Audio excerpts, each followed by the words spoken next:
मैं इस वक्त मौजूद हूँ डस्का सस्ते बाज़ार में। महंगाई बढ़ने की वजह से सस्ते बाज़ार भी महंगे हो गए हैं। आइए जानते हैं शहरियों से और दुकानदारों से कि वो क्या कहते हैं इस बारे में।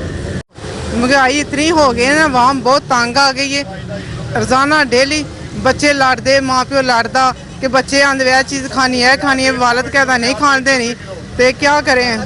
आजकल लोग खुद खुशी करने तैयार है। माँ बेचारी कल्पती है, वो जाती है फैक्ट्रियां च ताकि काम नहीं मिलता, तो कितों लिया के खवाए पियावे हैं। सस्ते बाजार हैं तो इतने भी हर चीज़ 170 रुपये किलो तो मटर ही हो गए ना, प्याज इन्ने महंगे, लसन इन्ना महंगा, बच्चे की पकान तो की खान। महंगाई की वजह तो कोई भी नहीं आन डा बाजार में, क्योंकि चीज़ा महंगिया हो गई। कोई आता नहीं, जो आता है सोच के आंदा सहूलत बाजार है, चलो कोई सस्ती चीज़ ले लाँगे।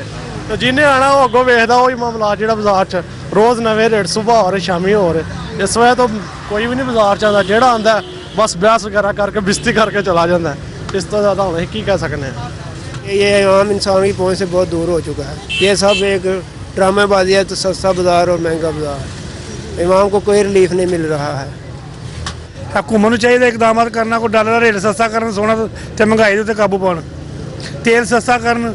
ये कुछ नहीं कर रहे, बस एवं भाई गल्लां कर रहे हैं, काम को नहीं कर रहे। महंगाई इतनी है कि गरीब आदमी सौदा नहीं ले सकता, एक टाइम के खाना नहीं पका सकता, इतनी महंगाई चढ़ गई है। और बहुत मुश्किल हो गया महंगाई का, इतनी महंगाई है। हम हर एक चीज़ ले तो 500 रुपये इधर ऐसे निकल जाता है।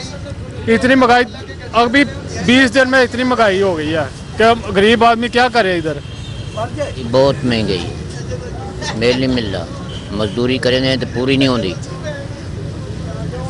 इतना महंगाई है जन अंदाज नहीं। दुकानदारों का कहना आपने सुना कि दुकानदारों का कहना है कि महंगाई ज़्यादा होने की वजह से हम सस्ती चीज़ें नहीं दे सकते, और शहरियों का कहना यह है कि ये सस्ता बाज़ार महंगाई होने की वजह से ये भी महंगा हो गया है। किरण चौधरी, वश न्यूज़, डस्का।